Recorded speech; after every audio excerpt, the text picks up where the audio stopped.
Y vamos a leer primero desde el versículo 1 al versículo 8 y ahí nos vamos a saltar al versículo 13. Entonces, ¿me siguen con su vista nada más, hermanos? Y me indican con una amén si ya la tienen. Nehemías capítulo 8 está antes de Salmos. Dice así la palabra de Dios: venido el mes séptimo, los hijos de Israel estaban en sus ciudades. Estoy leyendo no antes. Bueno, y se juntó todo el pueblo como un solo hombre en la plaza que está delante de la puerta de las aguas. Y dijeron a Esdras, el escriba, que trajese el libro de la ley de Moisés, la cual Jehová había dado a Israel. Y el sacerdote Esdras trajo la ley delante de la congregación, así de hombres como de mujeres, y de todos los que podían entender, el primer día del mes séptimo.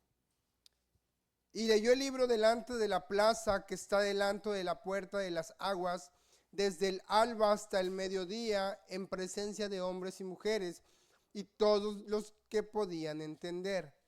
Y los oídos de todo el pueblo estaban atentos a libros de la ley. Y el escriba Esdras estaba sobre un púlpito de madera que habían hecho para ello, y junto a él estaban Matatías, Seman, Anías, Urías, Hilcías, Masías a su mano derecha, y a su mano izquierda Pedaías, Misael, Malquías, Jasum, Hasbadana, Zacarías y Mesulam. Abrió pues Esdras el libro a ojos de todo el pueblo, porque estaba más alto que todo el pueblo, y cuando lo abrió todo el pueblo estuvo atento. Bendijo entonces Esdras a Jehová, Dios grande, y todo el pueblo respondió amén, amén, alzando sus manos. Y se humillaron y adoraron a Jehová, inclinados a tierra. Y los levitas, Jesúa, Bani, Serebías, Jamín, Acub, Sabetai, Odías, Maasías, Kelita, Azarías, Josabet, Hanán y Pelaía, hacían entender al pueblo la ley, y el pueblo estaba atento en su lugar. Y leían en el libro de la ley de Dios claramente y ponían el sentido de modo que entendiesen la lectura. Sáltense al versículo 13, por favor. Al día siguiente se reunieron los cabezas de las familias de todo el pueblo, sacerdotes y levitas, a Esdras el escriba, para entender las palabras de la ley. Y hallaron inscritos en la ley que Jehová había mandado por mano de Moisés, que habitasen todos los hijos de Israel en tabernáculos de la fiesta solemne del mes séptimo, y que hiciesen saber y pasar pregón por todas sus ciudades y por Jerusalén, diciendo, salid al monte y traed ramas de olivo silvestre, de arrayán, de palmeras y de todo árbol frondoso, para hacer tabernáculos como está escrito. Algo que me llama la atención, hermanos, de aquí, bueno, en el contexto histórico rápidamente, los israelitas estaban regresando de 70 años de cautividad. Ellos habían sido castigados por el Señor por su rebeldía y habían sido llevados cautivos a Babilonia. Cuando regresan, la ciudad estaba en ruinas. La Biblia dice que Nehemías, Esdras lloraban por la situación de Israel e hicieron arrepentimiento contra Dios y empezaron a restaurar la ciudad de Jerusalén. Y aquí se reunieron todos ante una asamblea para leer la ley del pueblo de Dios. Y me llama mucho la atención porque en el versículo 8 dice que leían el libro de la ley de Dios claramente y los sacerdotes ponían el sentido de modo que todo el pueblo entendiera lo que estaban leyendo. A esto, hermanos, se le conoce como exégesis. Y ahorita vamos a ver, esto no va a ser una predicación, hermanos, esto va a ser más bien como una enseñanza teológica, si usted lo quiere ver así, algo que es importante que como iglesia aprendamos al momento de estudiar las escrituras. No me voy a meter en tecnicismos rimbombantes teológicos de institutos ni de nada por el estilo, pero yo creo que es importante que la iglesia aprenda de cómo se debe de leer la Biblia de una manera correcta. Ya que parecería, hermanos, que leer la Biblia es muy fácil. Pues lo leo, pues aquí dice que si un ojo me es ocasión de caer, pues que me lo quite, me lo voy a quitar. No, hermanos, suena exagerado, pero hoy día pululan y abundan las falsas interpretaciones de la Biblia en las iglesias. Lo que nos ha llevado a un legalismo extremo o a un liberalismo extremo. Ambas posturas causan mucho daño a la iglesia, pero eso se debe a que no estudiamos la Biblia de manera correcta. Y vamos a ver, hermanos, cuántos textos de la Biblia se han manipulado o se han malinterpretado por no hacer una exégesis correcta de la Biblia. Por eso quise poner este tema. Mi enseñanza se va a llamar textos fuera de contexto. Vamos a ver, hermanos, qué textos son los que más se han utilizado mal y lo vamos a entender desde su contexto correcto, o al menos lo que el texto realmente quiere decir. Porque muchos predicadores, sobre todo los que predican, los líderes, podemos caer en el error de interpretar la Biblia desde un marco de referencia, es decir, usar mi vivencia personal para ponerle al texto lo que yo quiero que el texto diga. O usar un sentido motivacional para darle un significado que el texto tampoco dice, o con mi propia postura teológica o mi creencia denominacional, yo puedo hacer que la Biblia diga algo que en realidad el texto no dice. Vamos a orar. Señor, te damos gracias en esta tarde por los himnos que te hemos adorado, que te hemos cantado, Señor. Ahora vamos a estudiar tu palabra. Te pido que quites todo estorbo, también que quites de mí toda arrogancia, toda soberbia, todo espíritu, Señor, que atente contra tu palabra y tu amor y tu bondad, Señor. Abre nuestros entendimientos, nuestro corazón, quita toda apatía, toda indiferencia, Señor, y que tu nombre sea glorificado en Cristo Jesús. Amén. Pueden sentarse, hermanos.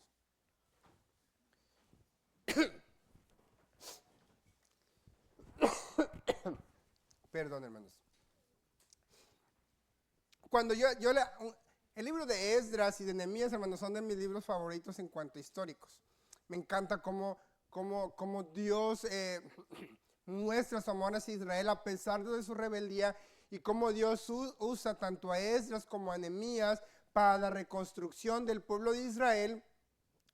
Y el capítulo 8 de Nehemías es uno de los que más me conmueve, de ver cómo Israel realmente tuvo un arrepentimiento. Realmente yo lo veo como un avivamiento en el mismo pueblo de Israel, cuando ellos escuchaban la palabra de Dios de manera atenta. Dice que estuvieron horas y horas parados ahí a la intemperie, hermanos, al aire libre, mientras leían el libro de la ley.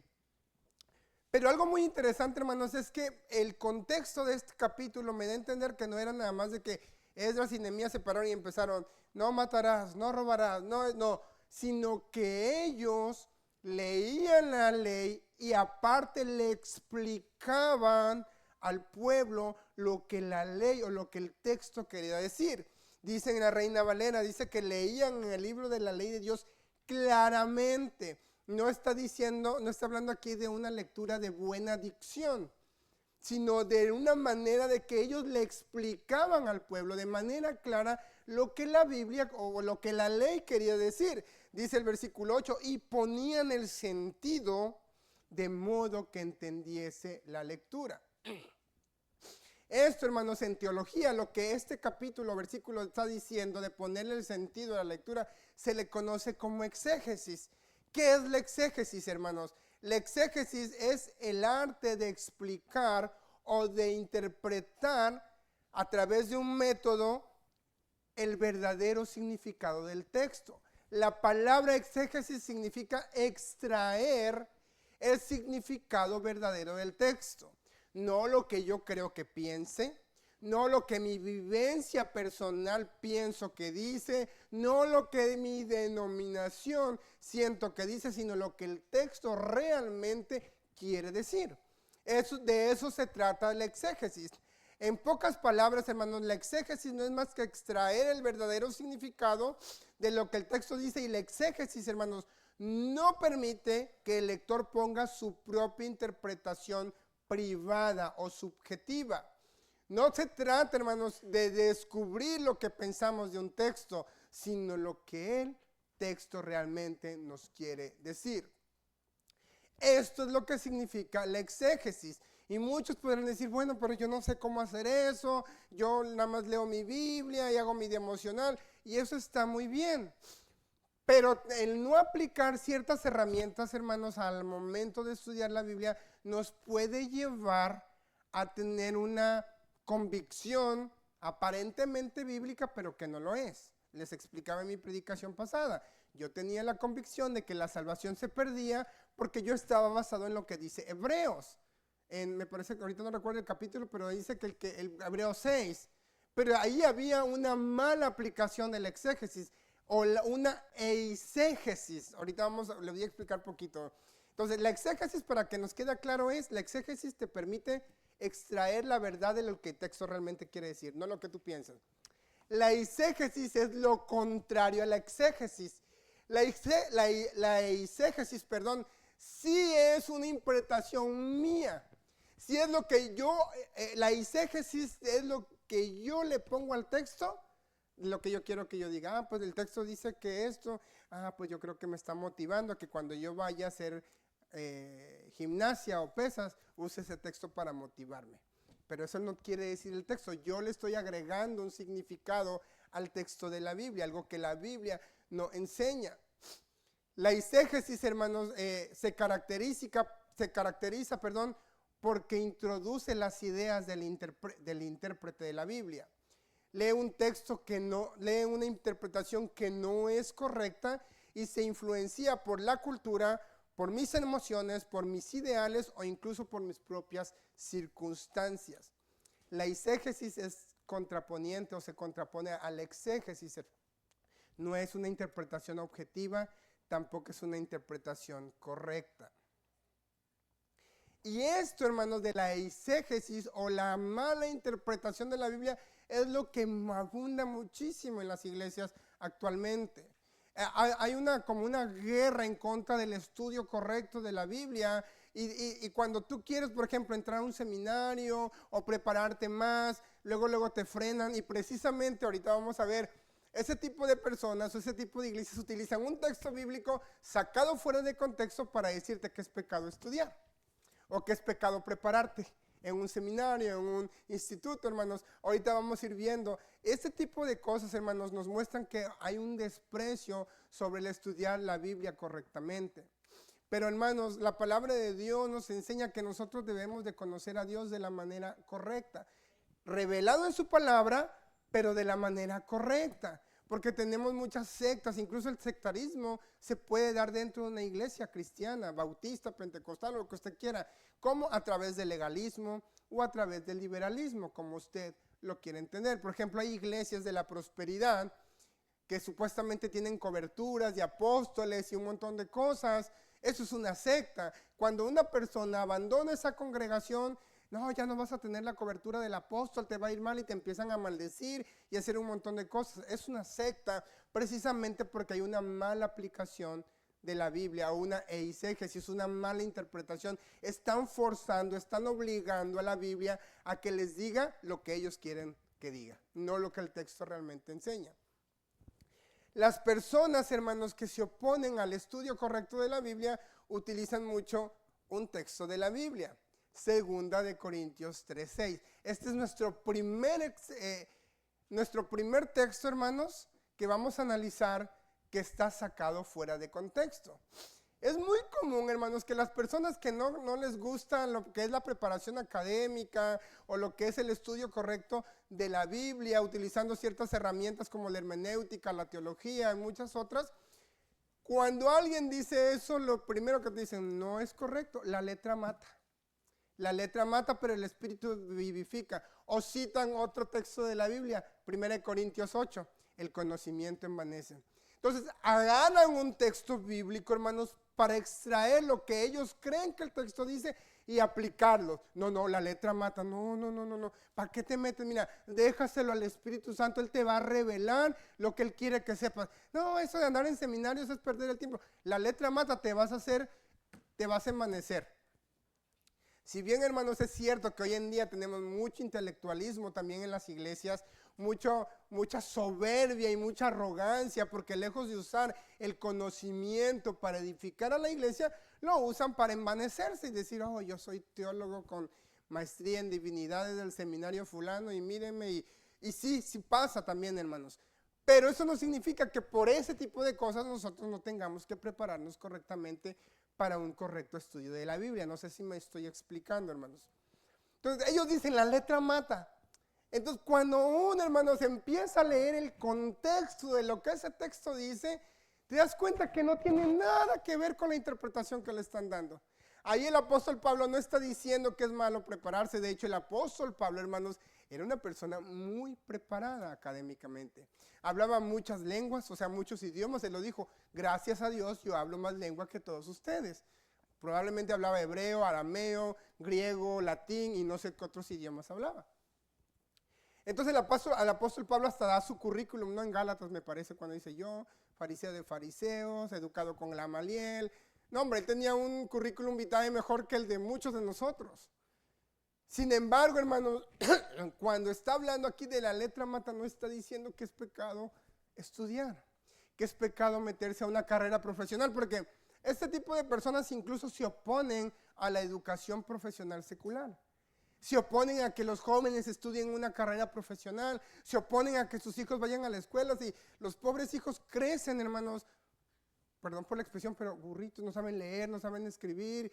O sea, es muy triste que este tipo de enseñanzas perversas, porque son enseñanzas perversas, hermanos, lo utilicen para sectarizar o para un tipo de legalismo que la Biblia no está hablando. Pablo aquí no está hablando de educación académica, ni tanto espiritual, ni tanto profesional. Vamos a leer, hermanos, el contexto de 1 Corintios capítulo 3. 1 Corintios capítulo 3, hermanos. Eso sí, les tengo que advertir algo. Perdón, 2 Corintios, perdón, sí es cierto, perdón. 2 Corintios. Eso sí, les tengo que advertir algo, hermanos. Estudiar la Biblia en su contexto correcto nos va a chocar mucho. ¿Por qué? Porque muchos traemos muchas convicciones que no son nada bíblicas. Y yo se los compartí a mí en la predicación pasada. Yo traía muchas convicciones. Cuando empecé a estudiar la Biblia, claro que me dolió, me chocó, me enojó. Porque dije, ¿cómo es posible que yo creía que esto era bíblico y me jactaba de que aquí en la Biblia decía, pero no me había tomado el tiempo de leerlo en su correcto contexto? Tanto como el pastorado femenino, sobre la salvación y muchos otros temas que yo traía que no eran correctos. Tampoco es que me iba a ir al infierno por eso, pero sin embargo, hermanos, es importante que seamos lo más fieles posible a lo que el texto dice.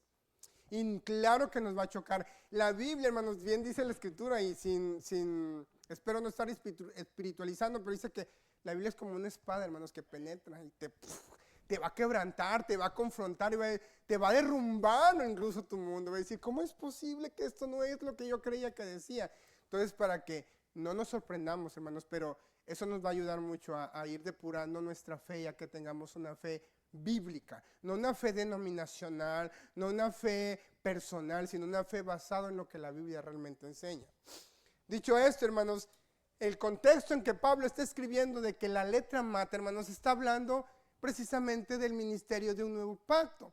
En contexto, Pablo dice que existía un viejo pacto y que ahora nosotros somos ministros de un nuevo pacto. Fíjense lo que dice ahí en el versículo 6. Bueno, en el versículo 3, poquito antes, desde el capítulo 2, Pablo empieza a hablar de unos charlatanes. Dice que había personas que querían hacerse pasar por apóstoles y pedían cartas de recomendación, pedían que se escribieran cartas a favor de ellos. Y Pablo dijo, nosotros no necesitamos ninguna carta, ni de recomendación, no necesitamos carta escrita de ningún lado, porque ustedes, los corintios, son nuestras cartas. Y cartas escritas no en piedra, no en nada, sino en sus corazones por la fe en Jesucristo. Es lo que Pablo está diciendo. Fíjese lo que dice. Versículo 1, capítulo 3. ¿Comenzamos otra vez a recomendarnos a nosotros mismos? ¿Tenemos necesidad, como algunos, de cartas de recomendación para ustedes o de recomendación de ustedes? Nuestras cartas son ustedes, escritas en nuestros corazones, conocidas y leídas por todos los hombres, siendo manifiesto que sois carta de Cristo expedida por nosotros, escrita no con tinta, sino con el Espíritu del Dios vivo, no en tablas de piedra, sino en tablas de carne del corazón.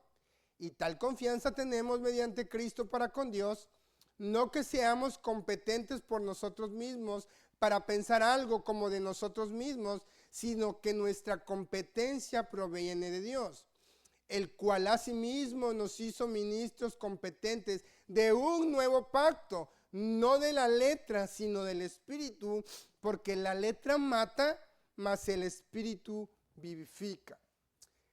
Si usted analiza el contexto, Pablo no está hablando de nada académico, que hay que en pecado estudiar, no, está hablando de la antigua ley. De hecho, hermanos, me gusta cómo lo traduce, hermanos, la nueva traducción viviente. Fíjese cómo lo traduce. Él nos capacitó para que seamos ministros de su nuevo pacto. Este no es un pacto de leyes escritas, sino del Espíritu. El antiguo pacto escrito termina en muerte, pero de acuerdo con el nuevo pacto, el Espíritu da vida. Pablo está hablando del antiguo pacto, de la ley, hermanos, que la ley nos llevaba a la muerte, que la ley en realidad era letra muerta. Creo que el pastor lo predicó hace bastante tiempo atrás explicando esa parte. La ley, hermanos, dice que nos hizo conocer el pecado, y la ley en sí no tiene poder para dar vida, sino el nuevo pacto bajo la sangre de Cristo. Y Pablo aquí está diciendo que es esa letra, la letra de la ley, la que mata. Dice, pero el Espíritu es quien da vida, o el Espíritu vivifica. Pablo no está hablando aquí nada de estudiar, de carrera, no, hermanos. Eso es una mala exégesis, o una eisegesis que se ha utilizado durante muchos años para detener el crecimiento personal y profesional de los hermanos en la iglesia. Entonces, hermanos, si un día usted se encuentra con este tipo de hermanos, o córrale de ahí, o trate de explicarlo, pero sabe también qué es lo malo de que la mayoría de estas iglesias legalistas no son enseñables, no se dejan. Entonces, lo más probable es que usted lo echen para afuera de ahí, y van a dar gracias a Dios porque usted ya no está ahí. Entonces, pero nosotros debemos de tener cuidado, hermanos, con lo que leemos. Hermanos, es un ejemplo de una interpretación desde un punto de vista teológico denominacional. Mi denominación me dice que es pecado estudiar, que es pecado crecer, porque la letra mata. Y ya ahí nos quedamos. Ya lo dijo el pastor, ya lo dijo, ya no estudio más, ya no me importa nada más. Y eso es caer, hermanos, en legalismo y también en una doctrina falsa. Yo recuerdo, hermanos, cuando una vez vi un predicador, cuando yo iba a la iglesia pentecostal, es muy común que se haga eso, hermano. Llegas al culto y luego, no, pues no venía preparado, hermanos, pero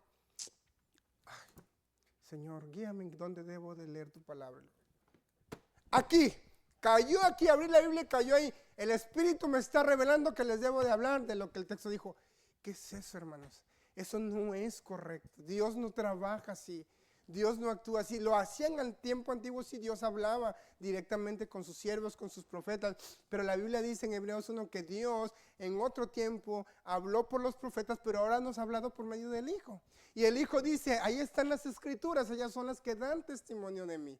Entonces las Escrituras, hermanos, no trabajan así. Esto no es adivinación o magia o tin marina, a ver qué Dios me dice. No, hermanos, porque si no ahí salimos diciendo pura tarugada en el púlpito, de por sí. Pero hermanos, imagínense si no leemos la Escritura. Terminamos diciendo cosas que el texto no dice. Y ahorita les voy a dar otro ejemplo, hermanos. Apenas estamos comenzando. Bueno, este es el primer ejemplo. Otro ejemplo, hermanos. Les dije que esto no iba a ser una predicación, así que es más una enseñanza, una plática aquí entre nosotros. Es muy común, hermanos, que en el mundo evangélico, principalmente corte carismáticos, como abundan las charlas motivacionales. Al estilo Yesenia Ten, ¿no? Porque ella es muy motivacional. Este es tu día. Si Dios te está haciendo pasar procesos, es porque detrás de la montaña hay un gran arco iris. Disfrútalo y aprovechalo. Aquellos que no suman a tu vida, Dios los está sacando de tu vida. Dale gracias a Dios y tú te quedas. Híjoles, entonces, ese tipo de predicaciones son muy famosas. Por eso las iglesias están así llenas de gente. Muchísima gente va porque, no quiero decir algo al aire, pero va a haber un evento por ahí que estoy como obligado a ir, por así decirlo, pero yo ya estoy con las vestiduras rasgándomelas, porque ahora resulta que Dios tiene 1,000,000 de sueños, y uno de esos sueños eres tú. Híjole, no, hermanos, te quedas con la boca abierta al ver tanta tontería que se hacen en las iglesias. Entonces, hermanos, Este tipo de textos, hermanos, usan un texto bíblico muy famoso, muy conocido. Y muchos hemos caído en esa trampa de utilizarlo para cosas que no. Todo lo puedo en Cristo que me fortalece. Voy a levantar estas pesas porque yo todo lo puedo en Cristo que me fortalece. Voy a abrir este negocio porque yo todo lo puedo en Cristo que me fortalece. El texto no está diciendo que es un texto que debamos aplicarlo en nuestra vida para motivarnos a nosotros mismos. Si bien la Biblia es para animarnos, para consolarnos, claro que sí. La Biblia nos alienta, nos da promesas, nos da esperanza, por supuesto que sí. Pero eso no significa, hermanos, que yo cada que vaya a hacer algo, voy a estar usando ese texto que nada que ver. O de me cubro con la sangre de Cristo. Bueno, ahí sí no hay ningún texto que diga eso, ¿verdad? Pero lo hacemos un cliché evangélico, un léxico religioso para vernos más espirituales y más cristianos bíblicos. Y no sabemos que en realidad de bíblico no tenemos nada. Otro texto que utilizan también para motivar me parece que es Jeremías. Porque yo sé los planes que tengo para vosotros. Planes de bien, no de mal, para daros el fin. Y ya no me acuerdo que termine el texto. Hermanos, el texto no está diciendo nada de lo que nosotros creemos que el texto dice. Ya cuando analizas todo el contexto de ese versículo te das cuenta que no es lo que yo quiero que diga. Lo mismo con Filipenses 4:13. Para empezar, hermanos, el apóstol Pablo, cuando escribe la carta a los filipenses, adivina qué. Sus circunstancias no eran nada motivadoras, hermanos. Era para llorar. Pablo estaba encadenado. Estaba detenido, me parece que en Roma, si no me falla la memoria. Y de hecho el apóstol Pablo, hermanos, en el capítulo 1, versículos 2 al 14, usted va a ver que Pablo dice, estoy detenido, estoy en mis prisiones, pero me gozo porque el evangelio está siendo predicado. Incluso dice, no hay una sola persona de aquí, de esta cárcel, que yo no le haya predicado. El guardia, el de no sé quién. Y luego dice, incluso gente de afuera está predicando el evangelio. Probablemente por envidia o por lo que sea, pero me gozo porque sea por envidia, sea por lo que sea, el evangelio está siendo predicado.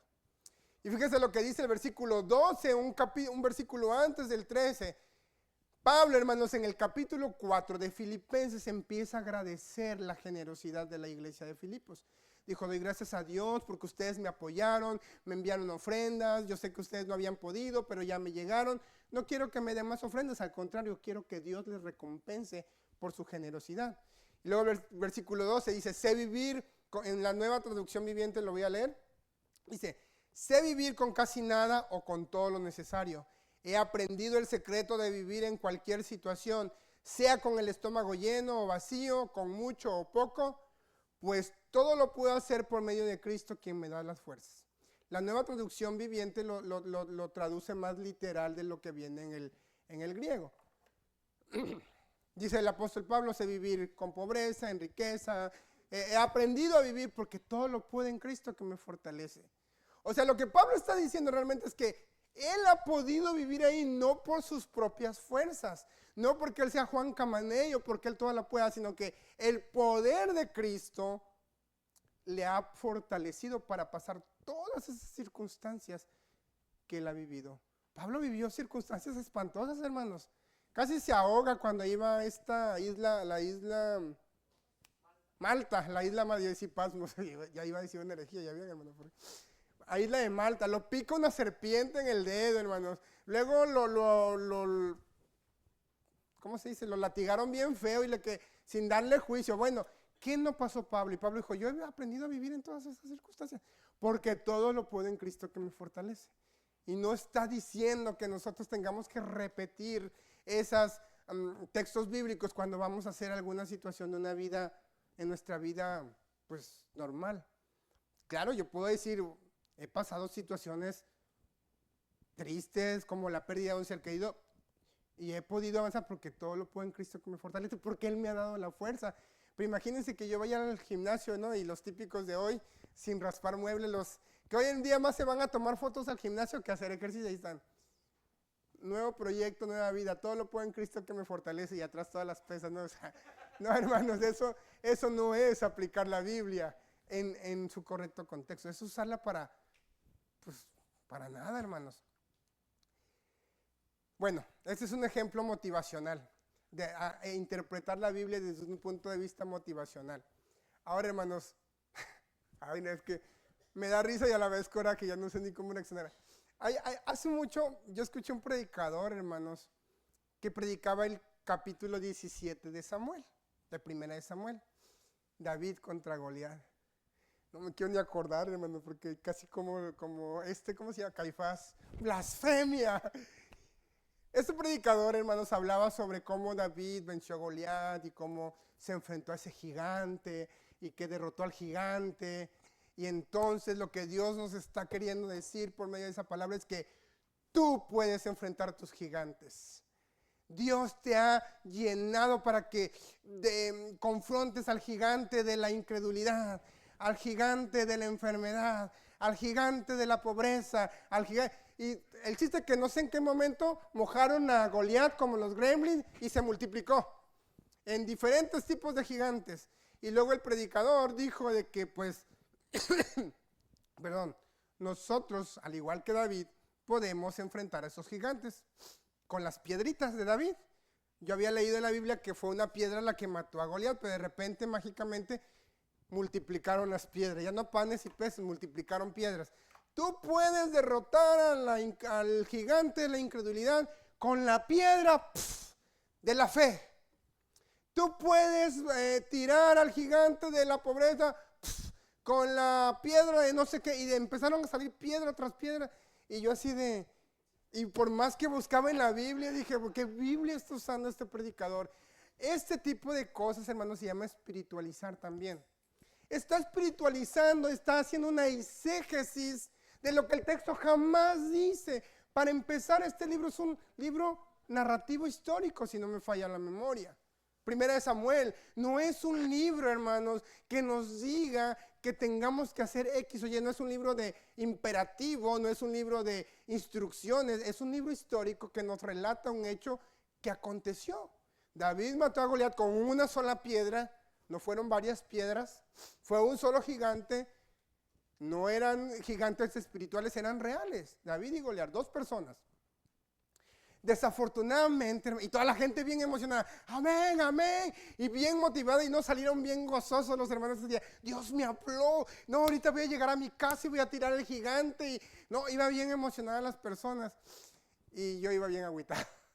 Y dije, no, o sea, hermanos, y cuando nosotros como iglesia escuchamos este tipo de predicaciones y decimos amén, eso es lo más triste. Olvídese del que predica que enfrenta, olvídese por un momento de él. Dice ahí, ya voy a empezar con mis refranes, hermanos. La culpa no la tiene el indio, sino quien la hace su compadre, dicen por ahí.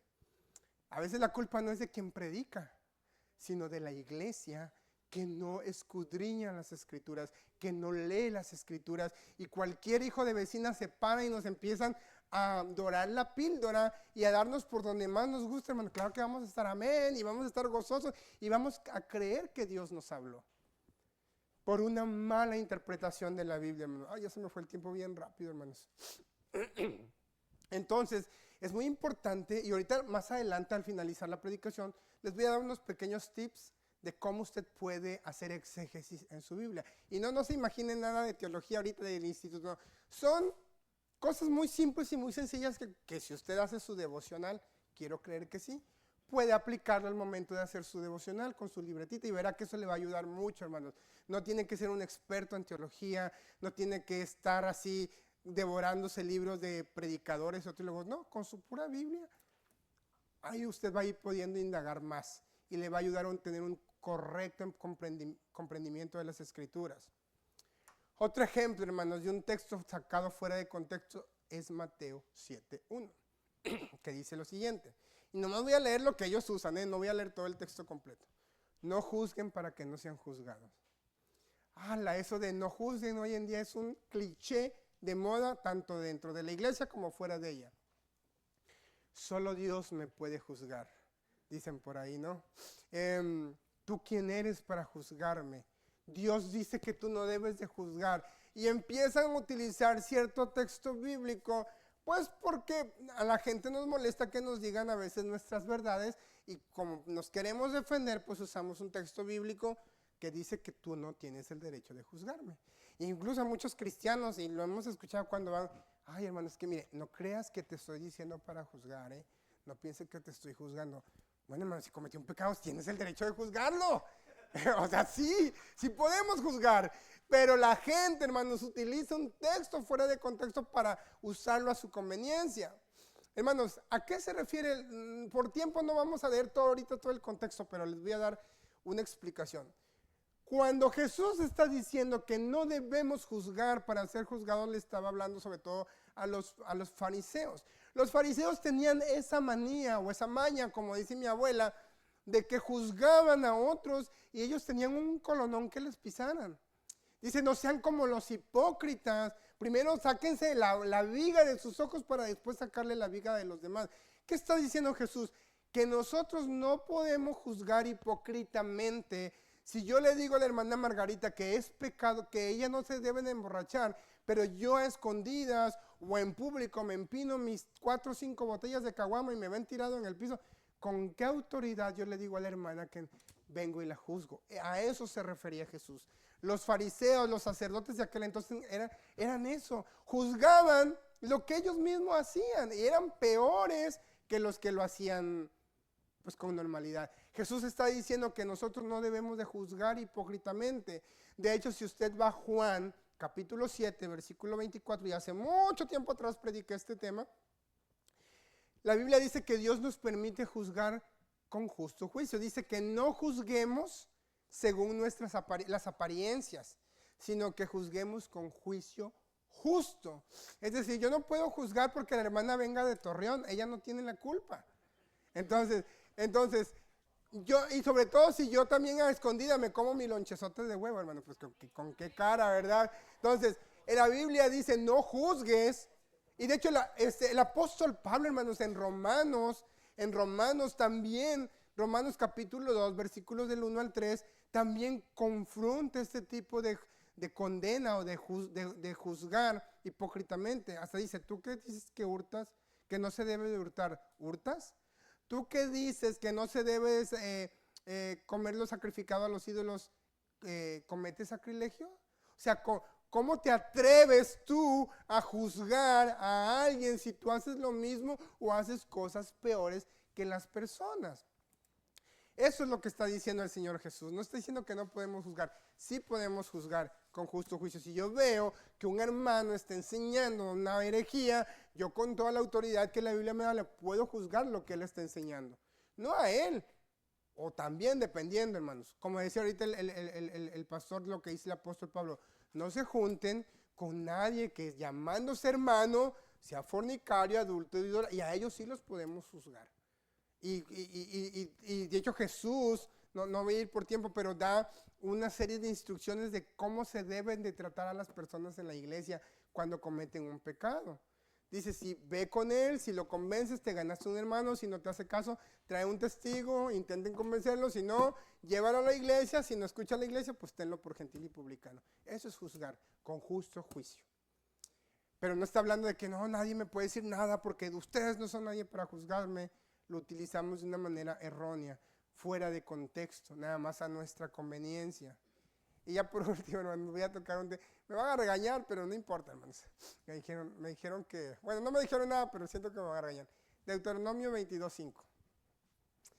Es muy importante que entendamos este texto, hermanos. Deuteronomio 22:5.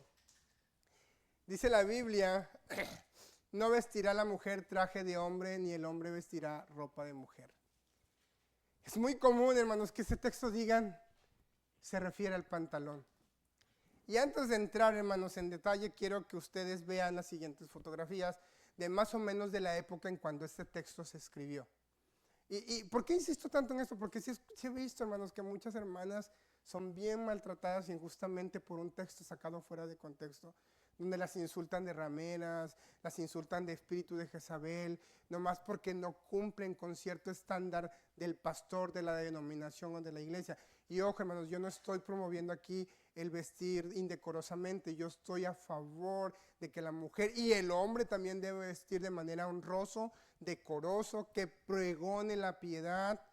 No estoy diciendo que mañana todas las hermanas se vengan en pantalón y que se vengan con escote, no, hermanos. Pero sí es importante que sepamos lo que dice el texto. El texto no está hablando del pantalón. No sé si me puedan ayudar por... Miren, hermanos, en la época antigua, tanto mujeres como hombres acostumbraban a vestir más o menos de esta manera.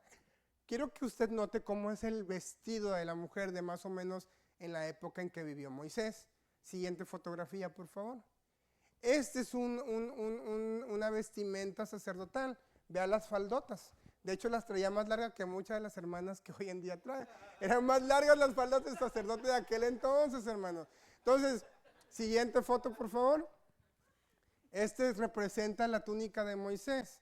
A lo que voy, hermanos, lo que quiero explicarles es que muchos dicen, es que aquí en Mateo 22 dice que es pecado que la mujer se ponga pantalón, porque la Biblia dice que el hombre no debe de vestir como la mujer. Bueno, el tiempo en que se escribió el texto bíblico, todos se vestían casi iguales, con faldones, túnicas y capas y esto y el otro. ¿Cómo se diferenciaba a una túnica masculina, a una femenina? Se los expliqué creo que hace 15 días. Pues por la forma, hermanos. Las mujeres biológicamente, tanto el cuerpo del hombre como el cuerpo de la mujer son totalmente diferentes y no voy a entrar en detalles, pero usted sabe muy bien cuáles son esas diferencias. En la cintura, en la espalda, o imagínense el hombre acá bien espaldón y, o sea, es diferente y la vestimenta por ende también es diferente. Incluso, hermanos, hoy en día los pantalones de mujeres son totalmente diferentes a los de los hombres. Me ha tocado ir a segundas, cuando voy a segundiar y veo un montón de pantalones, ay, este me gusta, se ve bien padre, y luego lo vengo, ay no, como que este pantalón se puso raro, ya más así, más, y luego, ay, una florecita, no, o sea, y una vez me medí uno y yo dije, ay no, ya de volada me lo quité, hermano, porque es diferente, o sea, yo sé que suena chusco y no es mi intención predicar de manera chusca, hermano. Pero hermano, es que es la realidad, o sea, los pantalones, la ropa de mujer es de mujer y la ropa de hombre es de hombre. Ya si usted se pone en su casa el camisón de su marido porque le gusta, bueno, y esa es otra cosa, pero en nuestra vida diaria, la ropa de hombre es ropa de hombre y la ropa de mujer es ropa de mujer, válgame la redundancia. De hecho, hermanos, en la actualidad, no sé si ubican Fiji. Fiji es una isla que está allá entre Australia, creo que en el Océano Atlántico, si no me falla la memoria. Hasta el día de hoy muchos hombres usan faldas en su cultura, o sea, para sus negocios. Y yo sigo a un influencer que es cristiano que vive en Fiji, él es de Canadá, y van a la iglesia y todos los hermanos con sus faldones y las hermanas también, pero luego se ve la diferencia entre el hombre y la mujer.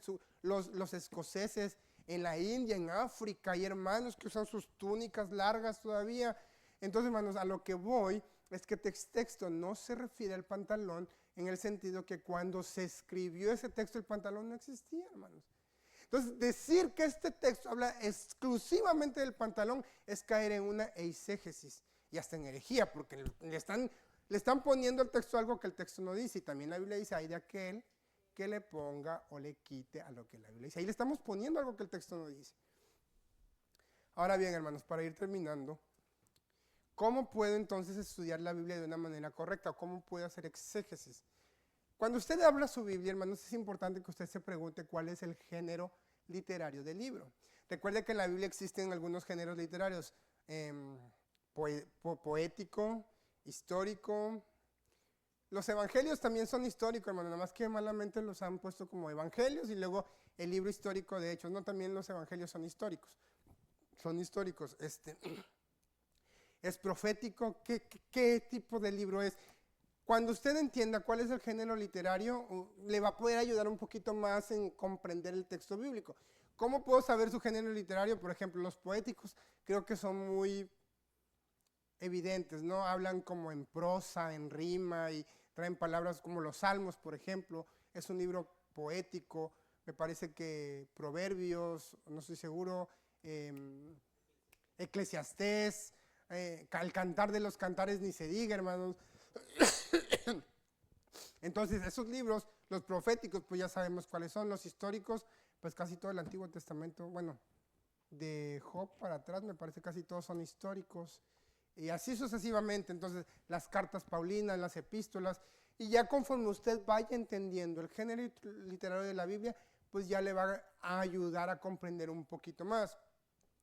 Si tiene chance, hermanos, cuando vaya a hacer su devocional diario, haga un estudio, estudie el contexto histórico del libro.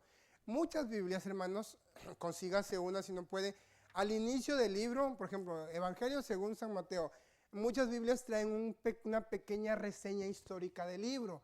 Te dicen, este libro fue escrito entre el 50 y 65 después de Cristo, y este es el principal mensaje, y Pablo probablemente, bla, bla, bla. Te da una pequeña reseña histórica del libro y ya te va dando un poquito más de idea. Consulte otras versiones, hermanos, lea otras versiones. Yo sé que muchos han satanizado otras versiones diferentes de la Reina Valera. No es pecado comparar con otras traducciones para darle un sentido más amplio al mensaje. Yo, por ejemplo, cuando leía la Reina Valera, cuando voy por el valle de Baca, yo de verdad me imaginaba con un valle con muchas vacas. Hasta que leo una traducción que vaca es una palabra, me parece que hebrea, que significa valle de lágrimas.